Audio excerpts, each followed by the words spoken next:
tous, coucou, comment allez-vous? Ça va très très bien pour moi, j'espère que votre semaine s'est bien passée.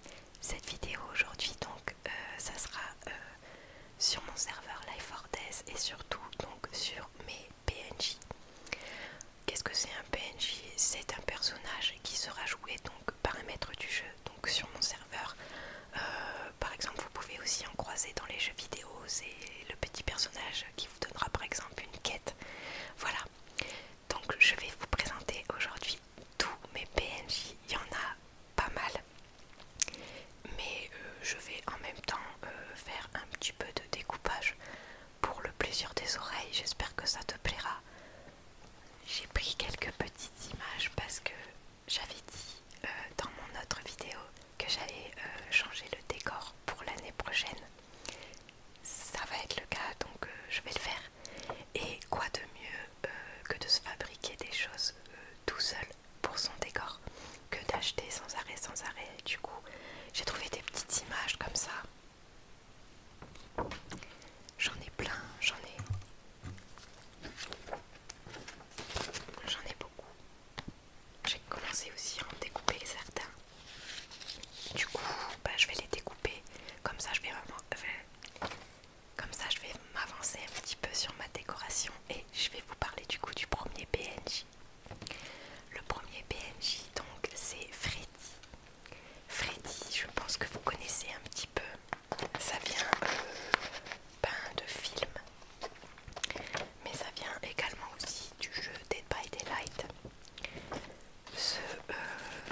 Ce PNJ donc que je joue de temps en temps, certains survivants l'ont croisé. C'est une entité qui n'est pas très très gentille et qui vous emmène dans une autre réalité, dans un cauchemar dans lequel vous devrez survivre en fait. Freddy vous attaque, il vous poursuit, mais je ne peux pas dire comment le vaincre ni comment s'en sortir car mes joueurs n'ont pas encore trouvé. On passe du coup au deuxième PNJ de ma liste. Le deuxième PNJ de ma liste, c'est du coup le piégeur. Pareil, le piégeur, vous devez le connaître. Inspiration d'un film, mais aussi de Dead by Daylight, encore un jeu d'horreur. J'aime beaucoup y jouer. J'y joue plus trop en ce moment. Je suis sur League of Legends. Mais voilà, donc le piégeur, tout simple, il va poser des pièges à ours un petit peu partout. Et un piège à ours, quand tu marches dedans, ça fait très très mal. Bien sûr, ils sont dissimulés. Et il va donc chasser sa victime comme un prédateur un petit peu. Pour l'instant, il n'a pas encore été vaincu. Et je ne dirai pas comment, bien sûr. Ensuite, il y a du coup donc le brailleur, comme vous pouvez voir donc sur l'image. C'est une bête que les survivants peuvent croiser aussi régulièrement, surtout à leur réveil, donc à leur scénario d'entrée. Et ce PNJ fait la taille d'un lion, donc on dirait pas comme ça sur l'image, mais c'est une créature qui fait la taille d'un lion et qui est quand même assez puissante. Donc le brailleur, comme son nom l'indique, il va brailler devant donc sa proie ou sa victime qui n'est autre que le survivant. Et son cri est tellement strident, il est tellement fort que vous avez des vertiges et vous êtes obligé par exemple de protéger vos oreilles. Donc c'est comme ça qu'il chasse sa proie et ensuite il la poursuit. Voilà pour le brailleur. J'ai découpé la première. Voilà. Alors le Daredevil, son nom a été trouvé par mes joueurs.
passe ensuite à la fille du lac. Donc la fille du lac, c'est un PNJ, j'avais envie de faire une sirène un petit peu étrange. Étrange et plus qu'étrange même. Donc c'est une sirène qui attire par sa beauté donc les survivants ou les survivantes. Elle est très très joueuse et très très malicieuse.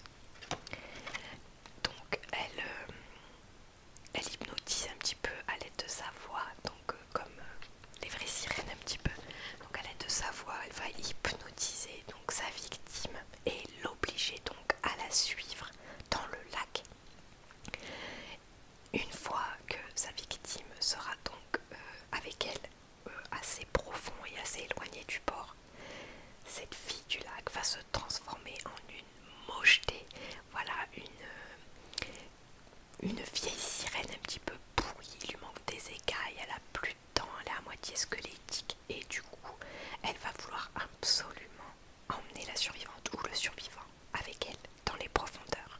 Voilà pour la fille du lac. Ensuite, il y a donc la chasseuse. Ça, je pense que vous connaissez un petit peu près.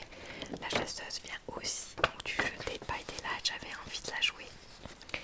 Le principe de la chasseuse, on n'en connaît pas beaucoup sur elle. Elle a failli être tuée par un survivant qui a été super fair play et qui m'a dit non, bah, je la laisse en vie. Donc j'ai encore ma petite chasseuse.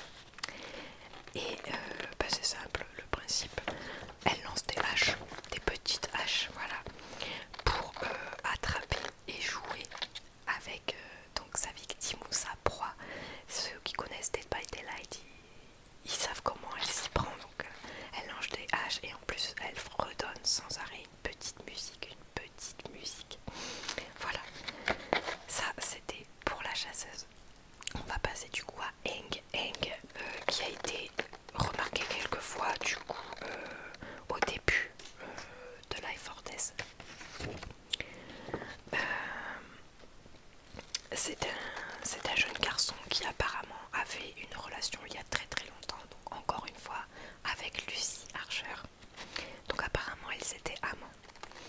C'est un homme qui a toujours survécu dehors, qui s'est fait un groupe.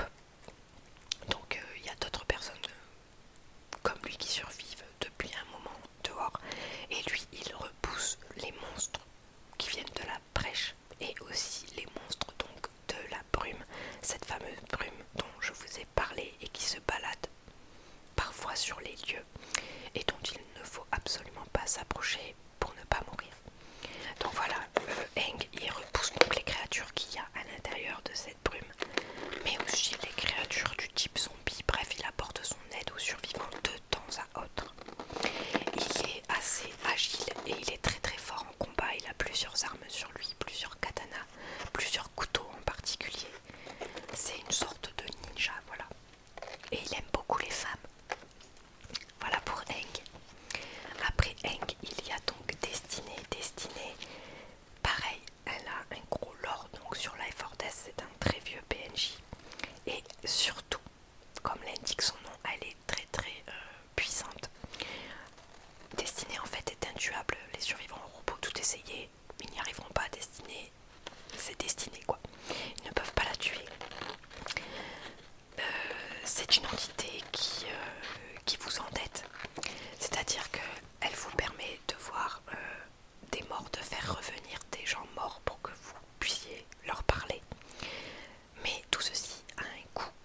Et le coût donc c'est une dette. Je ne sais pas si vous connaissez un petit peu les films Destination Finale, où la mort vient chercher en fait les humains d'une certaine manière avec des effets un petit peu domino, avec des choses faites naturellement, des objets, des situations. Et ben c'est pareil pour Destinée. Elle va aller chercher du coup l'entêté, donc le survivant qui est entêté par les mêmes moyens, avec une situation, avec des objets aux alentours, comme à la destination finale. Donc soit le survivant survit du coup à cette attaque du destin, soit il ne survit pas. Voilà pour Destinée. Mais Destinée, elle fait des choses beaucoup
de cette larve dégueulasse.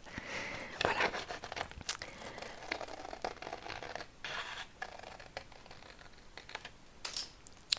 Après, nous avons donc Minuscule. Donc Minuscule, elle est toute mignonne. C'est une genre de petite fille et comme son nom l'indique, elle est rikiki, c'est-à-dire qu'elle fait quelques millimètres comme ça. Il est très difficile pour un survivant de la voir. C'est une sorte de petite luciole. Voilà, quand il la croise, c'est une sorte de petite luciole. Mais la plupart du temps, elle est assez discrète. Minuscule, elle est très curieuse, elle aime beaucoup apprendre et elle fabrique donc des petits totems de bois. Des petits totems qu'elle va expérimenter. C'est surtout pour expérimenter qu'elle fait ça. Elle essaie de devenir plus forte en magie. Et elle aime faire des petites blagues du coup aux survivants. Elle plante des totems dans leurs affaires et les totems, eh ben, ils sont ensorcelés. Je pourrais vous donner quelques exemples. Il y a un survivant là, qui a eu donc un totem comme ça planqué dans ses affaires. Et en fait, ses poils poussaient. C'est-à-dire que plus il cherchait le totem, moins il y arrivait. Plus ses poils poussaient, donc il allait bientôt ressembler à Chewbacca. Il y avait quoi aussi, il y a une survivante qui avait une poupée, il me semble, c'est Debbie, hein, la poupée. Donc la poupée de Debbie, grâce à ce totem ensorcelé qu'elle n'a pas trouvé, la poupée de Debbie se mettait à parler. Et tant que le totem n'a pas été retrouvé et ben, détruit, il y a encore l'ensorcellement en fait.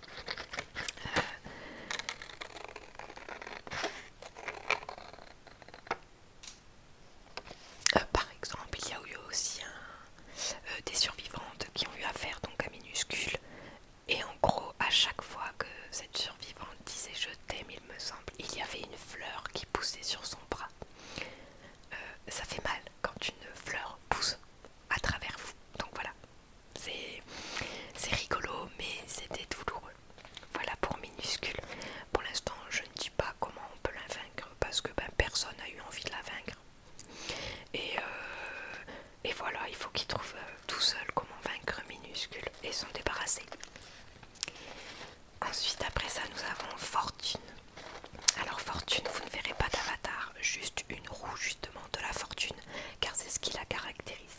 Donc Fortune, c'est une entité démoniaque, je pense, parce qu'elle apparaît souvent avec des yeux noirs. Et quand elle apparaît à un survivant, elle, comment dire, elle prend l'apparence de son idéal masculin ou féminin, votre fantasme quoi. Donc elle prend l'apparence de votre fantasme et elle vous demande donc de faire rouler la roue de la fortune. Sur la roue de la fortune sera indiqué donc des ressources intéressantes pour le survivant ou alors totalement de la merde, c'est-à-dire du danger ou des pièges, enfin bref, tout dépend de ce que dira la roue qui a été tournée par le survivant, donc tout dépend surtout de la chance ou non du survivant. Nous avons Ptar, donc il a un drôle de nom, c'est un papy plutôt aimable, plutôt gentil. Et ce papy a la particularité de pouvoir faire apparaître un énorme portail. Un énorme portail et proposer du coup en échange de quelques ressources, proposer aux survivants de pouvoir se déplacer plus vite qu'à l'ordinaire, donc c'est-à-dire au lieu de prendre les routes, au lieu de prendre le bateau, au lieu de prendre le train, voilà, il leur permet d'arriver sur le lieu, de se téléporter tout simplement. Donc Ptar, donc ce papy, il apparaît souvent les jours d'event, voilà, afin que les survivants puissent être sur place le plus rapidement possible. Il n'est pas méchant, donc j'ai pas beaucoup de PNJ assez gentils, mais pour le coup, Ptar il est vraiment pas méchant, enfin pour l'instant. Pour l'instant personne n'a voulu le vaincre et je pense que il est trop puissant, voilà, il peut vous téléporter, il est trop puissant, c'est une entité neutre qui est très puissante, donc je doute que vous puissiez en fait tuer ce papy, ce gentil petit papy.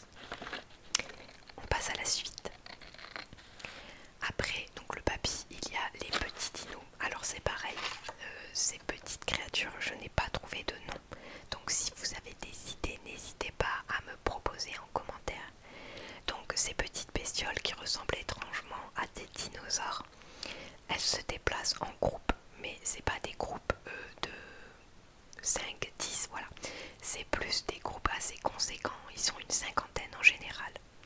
Et souvent les survivants les rencontrent, ils en rencontrent un, puis un deuxième apparaît, puis un troisième, puis un quatrième. Et il faut dire que ces petites créatures aiment beaucoup la chair humaine. Voilà, donc imaginez-vous, vous êtes attaqué par une cinquantaine de ces petites bestioles, voilà. Pour l'instant, pour les vaincre, à part des coups de pistolet, des trucs comme ça, il n'y a pas eu grand chose. Pour l'instant, aucun survivant n'a vaincu ces petits dinos, voilà. Encore une image. Vous verrez à la fin, enfin, pas à la fin, mais vous verrez dans mon musée décor, vous pourrez reconnaître ces petites cartes que j'ai découpées soigneusement. On continue. Après les petits dinos, il y a donc l'ange. L'ange, je la fais pas apparaître tout le temps, mais c'est l'un de mes PNJ gentils. Voilà, donc c'est assez rare. L'ange, elle va venir voir un survivant. Cet ange, donc c'est l'ange gardien du coup de ce survivant, donc il l'a connu depuis sa naissance. Et c'est lui qui veille donc du coup sur cette personne depuis tout ce temps, son ange gardien. Et cet ange va donc lui rendre visite, et si le survivant accepte son aide, elle va donc le protéger un peu plus qu'à l'ordinaire et lui donner un bonus pour les combats. Donc il faut savoir que sur Life or Death, je le répète, les combats se font par des jets de dés, donc ce qu'on appelle des battles. Et donc cet ange peut vous donner un bonus plus 10 temporairement pour vos battles de combat. Donc ça peut vraiment servir, c'est vraiment un gros bonus pour les survivants quand ils combattent, quand ils vont faire des fouilles et qu'ils croisent du danger. Donc ce bonus plus 10 peut leur servir énormément. On continue donc avec la bête volante. Donc comme vous le voyez sur l'image, c'est une énorme bête, hein. Elle est très très grande et elle est très violente, on va dire. Il n'y a pas beaucoup de survivants qui l'ont croisé, il y en a un. Donc il me semble que c'est Edward justement à son réveil. C'est une bestiole qui est apparemment carnivore. Elle chasse des animaux et pour l'instant on ne sait pas si les humains lui plaisent. Mais en tout cas, il peut arriver qu'elle attaque des humains alors qu'elle chasse par exemple. Si vous vous trouvez sur son chemin, forcément elle va vous attaquer. Pour la vaincre, il suffit de faire déjà des bons battles et aussi d'avoir une arme à feu, je pense. Principalement une arme à feu. Je pense que le corps à corps peut être très compliqué avec cette énorme bête qui mesure plusieurs mètres de hauteur. Elle est vachement plus grande. Donc voilà. Elle n'a pas de nom. Elle n'a pas de nom non plus. Donc si vous avez des idées de nom pour donc ce PNJ, n'hésitez pas dans les commentaires.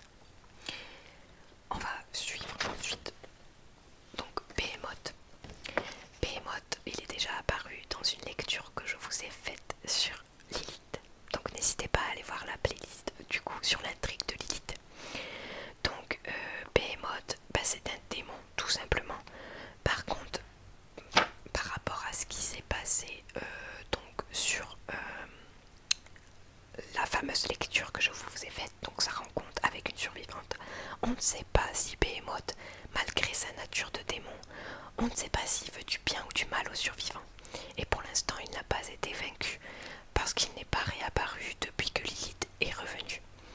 Donc on ne sait pas ce qui est arrivé à Behemoth. On ne sait pas non plus comment le vaincre pour l'instant. Voilà, et je ne le dirai pas de toute façon. On passe ensuite à Naga. Naga, si vous vous connaissez un petit peu en tout ce qui est divinité, vous saurez que Naga est une divinité indienne, il me semble. Donc c'est un homme serpent. C'est un homme serpent, donc vous voyez, il y a les yeux dorés. Il faut savoir du coup que les divinités sur Life or Death ont les yeux dorés. Si vous croisez un PNJ avec des yeux dorés, eh bien vous savez que ce PNJ est une divinité. Si vous croisez un PNJ avec des yeux argentés, vous savez que ce PNJ est très puissant, voire neutre, et qu'il vous sera incapable de le tuer. Si vous croisez un PNJ avec des yeux noirs, vous savez que c'est forcément un démon. Voilà, par exemple, voilà, il y a des petites caractéristiques comme ça qui reviennent dans les PNJ, qui donnent des indices sur leur nature, donc aux joueurs. Donc, le Naga, il est principalement là pour protéger des lieux naturels. Sur le serveur Life or Death, on peut faire ce qu'on appelle des inspections, c'est-à-dire lancer grâce à un bot une commande qui vous permettra de trouver des objets dans le lieu où vous êtes. Sauf qu'il y a certains survivants qui s'abusent de cette commande pour trouver le maximum d'objets dans un lieu. On appelle ça du spam.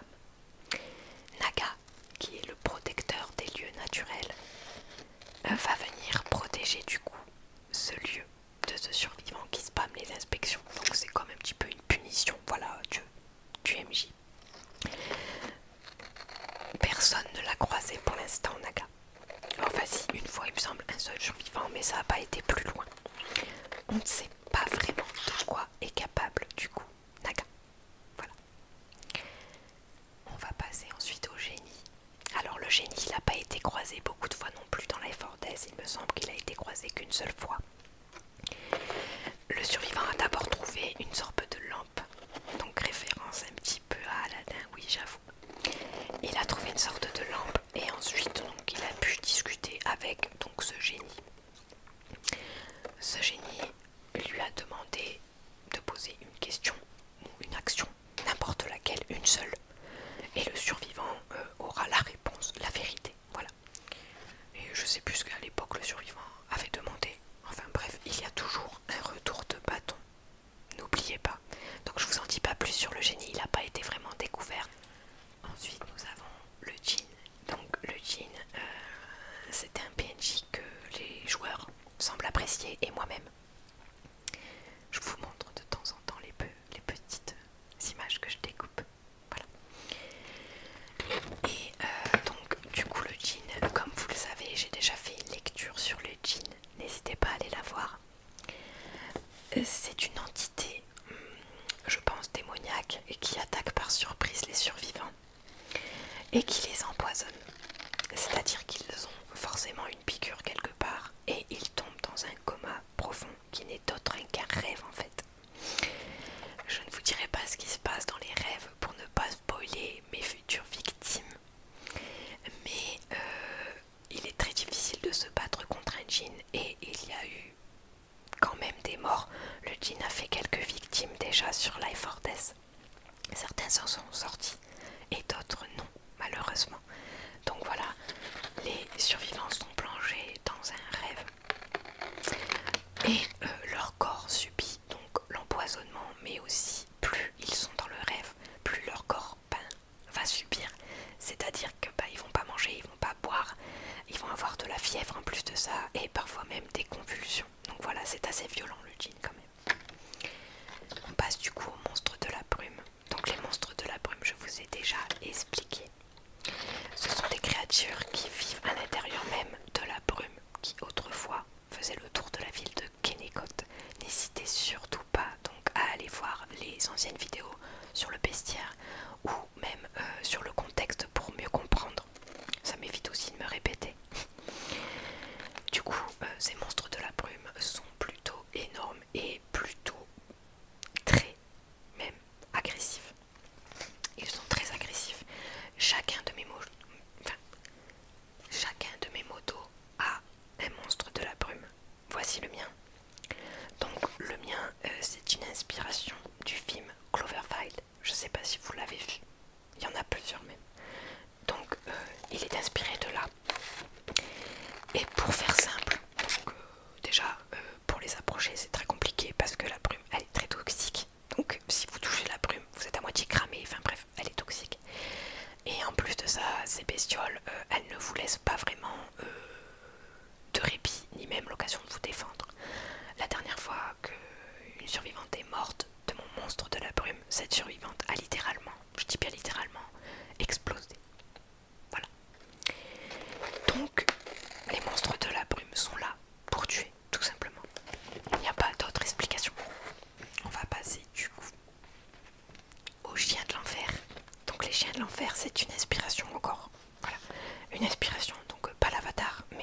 viennent chercher les survivants. Une fois qu'ils ont fini leur contrat avec un démon, enfin avec l'un de mes démons en tout cas, une survivante est déjà morte des chiens de l'enfer, mais je ne dirai pas qui, pour ne pas spoiler les futures vidéos lectures. Mais sachez que voilà, donc les chiens de l'enfer sont envoyés donc par l'enfer pour aller chercher l'âme du survivant qui a eu donc un contrat avec un démon. Voilà, tout simplement. Ensuite nous avons Suzy. Suzy, pareil, elle a un énorme passé donc sur Life or Death. Elle est là depuis le début. Elle a été membre d'un groupe au tout début qui s'appelle Légion et qui mettait beaucoup de pression sur les survivants. Donc il les pillait et ce groupe a aussi tué quelques survivants. Donc Suzy est donc la seule survivante du groupe des Légions. Elle est maintenant seule et c'est pareil, ce personnage il a beau être assez il est très charismatique, très extraverti, mais on n'arrive pas à savoir encore si ce PNJ est du côté des survivants ou de son propre côté, une fois encore. Cette Suzy, elle a aidé les survivants bien souvent pour son propre intérêt. Voilà. Même si elle n'est pas méchante, c'est souvent pour son propre intérêt. Voilà pour Suzy, je n'en dirai pas plus parce qu'il y a en ce moment même des intrigues autour d'elle. Donc voilà, je vais éviter de spoiler encore une fois. On va parler ensuite d'Amitola. Amitola,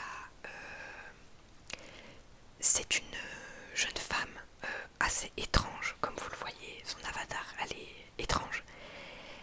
Elle a la faculté de pouvoir apparemment se transformer en n'importe quel animal pour s'approcher donc d'un survivant. Elle n'a pas été agressive pour l'instant, donc on suppose que c'est l'une de mes PNJ qui est plutôt gentille. Elle a plutôt aidé les survivants jusqu'ici. Et il se pourrait qu'elle ait d'autres facultés, notamment celle de pouvoir voir l'avenir. Voilà. Julia qui a un énorme aussi lore, donc du coup sur Life or Death, je vous en ai déjà parlé plusieurs fois dans mes lectures. Julia, c'est la fille du coup d'une survivante qui n'est plus sur le serveur, mais cette petite fille qui a 16 ans maintenant, donc sur le serveur, elle a survécu au blackout, donc elle n'a pas été cryogénisée, rien du tout. Elle a vraiment survécu comme certains autres PNJ et autres personnes sur Life or Death. Elle a survécu pendant 10 ans, pas dehors en fait, solo. Donc faut savoir qu'elle avait à peine 6 ans quand le blackout a eu lieu. Donc c'est une jeune fille assez débrouillarde qui n'avait pas ses parents. Du coup, pendant cet apocalypse, elle a dû se débrouiller toute seule et elle est allée donc du coup jusque l'île Lofoten. On va passer du coup au félin. Donc le félin c'est pareil, j'ai l'avatar mais je lui ai pas donné de nom. J'attends que ce soit mes joueurs ou vous-même si vous avez des idées pour son nom. Bah, n'hésitez pas dans les commentaires à proposer. Donc c'est un félin de tout ce qu'il y a de plus normal. Il est aussi gros qu'un lion. Enfin bref, c'est un félin. Et jusqu'ici, il n'a fait qu'attaquer des survivants qu'il croisait. On ne sait pas pourquoi et on ne sait pas comment en fait éviter ça. Comment éviter quand on le croise de se faire attaquer.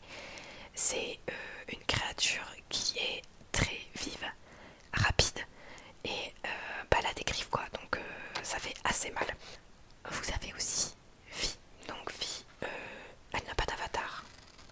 Tout simplement, voilà, donc vous ne verrez rien là. Elle n'a pas d'avatar car elle prend l'apparence qu'elle a envie. C'est quand même vie. Quand je parle de vie, c'est vraiment vie. Et elle est souvent avec son acolyte qui s'appelle, devinez, Mort. Vie et Mort sont deux acolytes qui apparaissent de temps à autre près de survivants. Et généralement, ça se passe pas très bien. Ces deux acolytes, ils aiment beaucoup torturer les pauvres petits humains qu'ils croisent. Pour les vaincre, il y a une solution.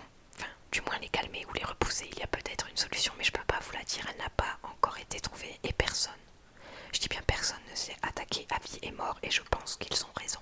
Lilith, je vous en ai déjà parlé plusieurs fois dans les vidéos, donc je vais essayer de pas me répéter. Lilith, c'est un démon. C'est un un démon qui a pris possession déjà de plusieurs survivants et qui a un objectif en ce moment sur Life or Death. L'objectif, je ne vous dirai pas lequel. En tout cas, grâce à elle, il y a bien évidemment des cavaliers de l'Apocalypse qui sont sortis, qui sont revenus sur Terre. Donc c'est pas très très bon tout ça, on va dire. Lilith, pour la vaincre, il faut une arme spéciale, mais aussi beaucoup de chance au niveau des battles. Mais il ne faut pas seulement ça.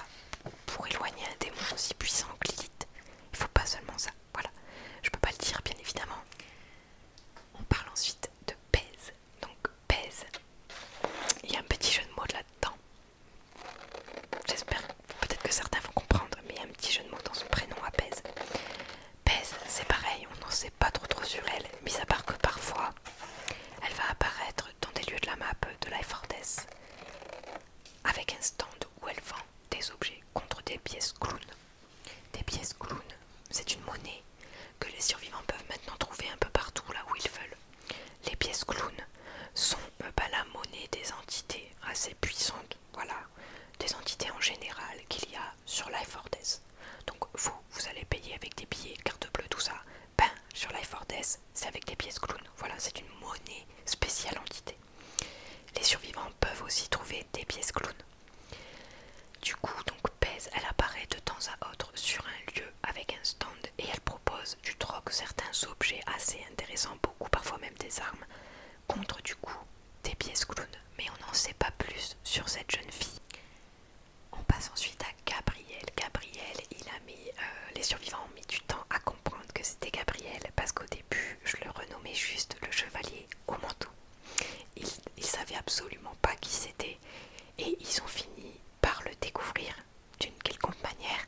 Je vous le raconterai sûrement dans une lecture.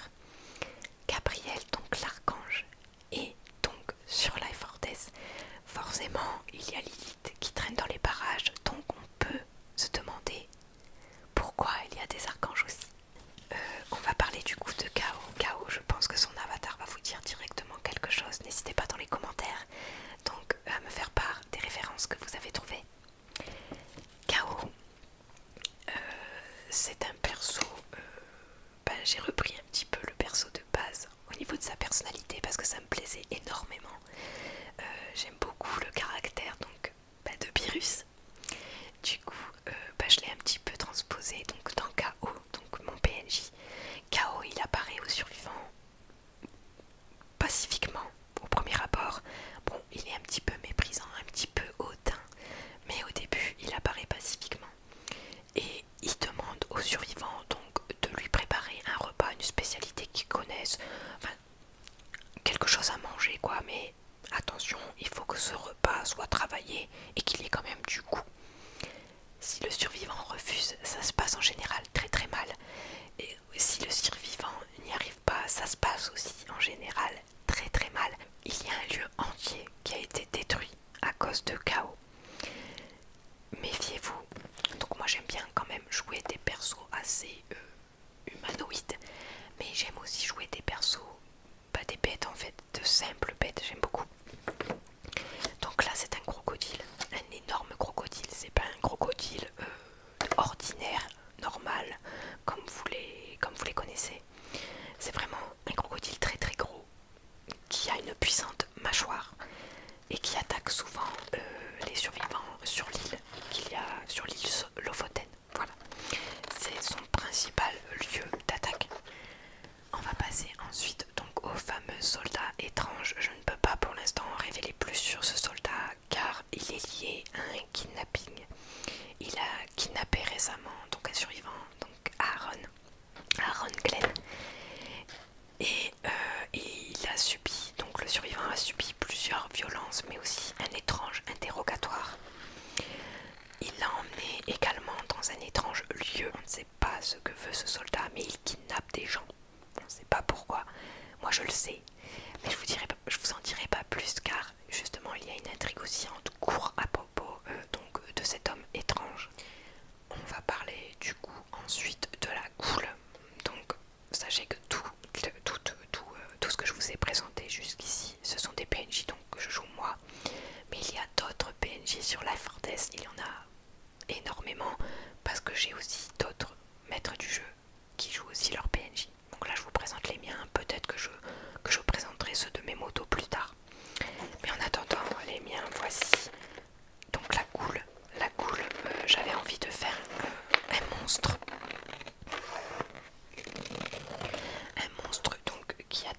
survivants et qui garde quand même une certaine intelligence, certains réflexes humains. Donc la goule est vachement plus difficile à tuer qu'un simple zombie, tout simplement. On passe ensuite donc à mes deux derniers PNJ qui sont sortis très récemment. Elena.